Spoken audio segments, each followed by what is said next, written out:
Now to discuss former White House Chief of Staff, Mick Mulvaney.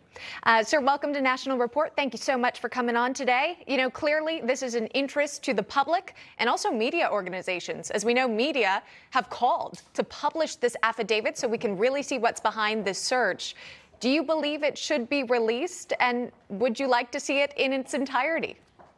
Good morning, Emma. Thanks very much for having me. I would like to see it. I don't need to see it in its entirety. I don't think anybody does. I don't have interest in the names of the people and so forth. I'm not interested in the witch hunt or sort of the cocktail party discussion about who the leaker might be. What I'm interested in seeing is, why did the FBI think that this was so unusual and so extraordinary? What was so special about this that they had to invade a former president's home? That the standard for this should be outrageously high.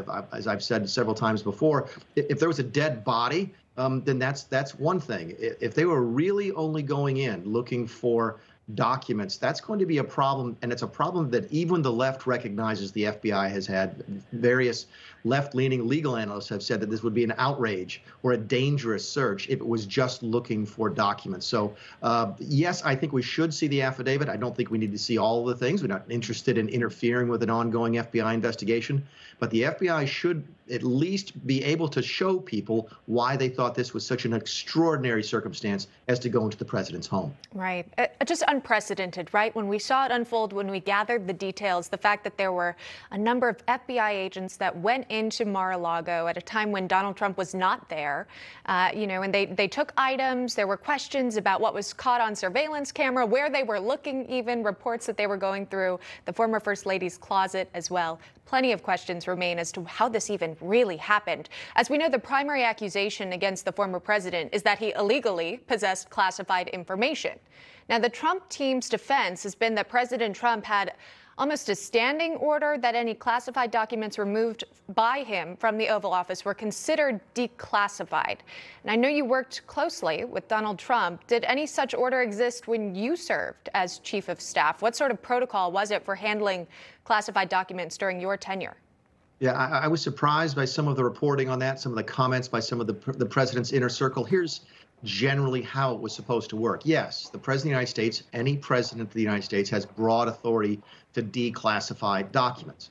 That being said, there's a formal structure to doing that. You can't just sort of stand over a box of documents, wave your hand, and say, these are all declassified. That's not how the system works. We declassified, for example, documents related to the conversations with the president of Ukraine during the impeachment process.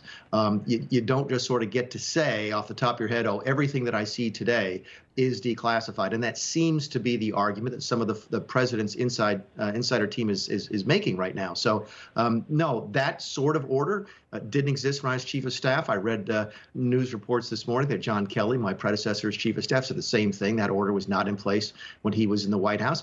Was it possible that it went in late in the administration? Yes, but it would be extraordinarily unusual, and there would be a paper trail that I think it will be incumbent upon former President Trump to bring out if that's really going to be part of his defense here. Again, as we wait for what might actually be within this affidavit, I've just got to ask you to somewhat speculate on the timing of it all, right? Did anything stand out to you about why it was happening now, why this raid took place now? That's actually, Emma, the real reason I'd like to see the affidavit is that there's three things you have to show to get a search warrant, which is you have to make a showing of probable cause that a crime has been committed, that there's evidence in a certain location, and this is the critical part, that you have reason to believe that the evidence is going to move or disappear or be destroyed. The president wasn't even in Mar-a-Lago when the search warrant was served. What was it about? What did the FBI know that gave them the ability to go to the judge and say, we need to get in there today? Keep in mind, they had been in there in June.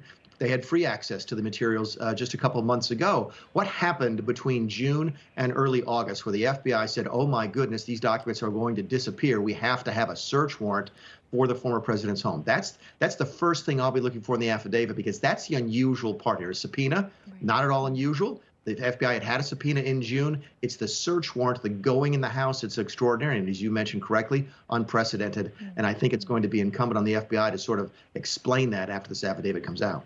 You know, supporters of the former president say, it's beyond just classified documents that they're going after. Essentially, they want to stop him from running again in 2024. We know he's leading in the polls right now on the GOP side. You know Donald Trump. Do you think how this has all played out, is this deterring him from possibly seeking office a second time? I've heard all sorts of theories that the Democrats are doing this in order to make sure he can't run, that the Democrats are doing this in order to make sure that he does run. My theory about Washington, Emma, is don't ever assume a strategy when pure incompetence will explain things. I don't think there's a plan to what the Democrats are doing, especially on the January 6th committee. But you ask a fair question. Do I think Donald Trump is running? Yes. Do I think it's more likely that he's going to run because of what's happening with the FBI? Yes. I think Donald Trump has been damaged politically by the January 6th committee. People have been stunned to see his behavior on January 6th and the run up to the riots and so forth. But he's earned a great deal of sympathy over the course of the last 2 weeks since the raid, and I think rightly so. People feel as though the FBI has been politicized, weaponized in order to harm a political opponent of the current administration. I think they may be right. So I think whatever the Democrat plan was, I think the bottom line here is that Donald Trump is more likely to run for president again today than he was 2 weeks ago. Christopher Wray, a Trump appointee, FBI director. And then keep in mind, Merrick Garland also signed off on the search warrant there. So just kind of interesting to keep all the players in mind as we are watching what happens. And we will learn more, hopefully, next week. While we've got you, though, Mick, I got to ask you about the midterm elections. Donald Trump's endorsements and their candidates, they've done pretty well during the primaries. I think it's above 90%. But let's look at the generals and maybe even the fall election here. Mitch McConnell, GOP leader in the Senate, essentially has some doubts about the Trump-backed candidates. He told this to a reporter at MSNBC. Let's listen. I think there's probably a greater likelihood the House flips than the Senate. Senate races are just different. They're statewide. Candidate quality has a lot to do with the outcome. So what's your anticipation? Again, we're talking about speculation here, right? But we kind of know, at least past the primaries, who the candidates will be. And maybe the more competitive states, when we look at the Senate in Georgia, Arizona, Pennsylvania as well, those Trump-backed candidates, how do you think they'll play in the general? Yeah, I think Mitch McConnell's probably right. I'll be a little bit more candid than he is. I think that's still likely the Republicans take the House. It's growing less and less likely that Republicans take the Senate because they have bad candidates in Georgia and in Pennsylvania especially. Bad candidates lose. As I told the president many, many times, that if you win a primary and lose a general, you're still a loser. And right now, our candidates in Georgia and Pennsylvania are not doing extraordinarily well. President Trump helped those two folks to win the primary, but we need them to win the general, or else it doesn't really make much difference. Bad candidates lose. Good candidates have a chance to win. We've got good candidates in other places. J.D. Vance is struggling a little bit in Ohio with fundraising. I think Blake Masters is doing better out in Arizona. So we still have some good candidates. We have some chances. And I say we, the Republicans. Obviously, I'm a Republican. But yeah, I think some of the folks that Donald Trump backed in the primary have proven so far to not be up to the test of running statewide. Mitch McConnell's right about that. It's hard to run for Senate. Just because Donald Trump ran for president and the very first time won doesn't mean it's easy to do. It's extraordinarily difficult. And Herschel Walker's never run for office. Dr. Oz has never run for office before. It's hard to do, and I think you'll continue to see these candidates suffer, and there's a good chance the Democrats retain the Senate as a result. They were the GOP picks, and we're going to watch what happens several months from now in November. Appreciate you coming on this morning. Mick Mulvaney, thank you so much. Thanks, Emma. You're welcome.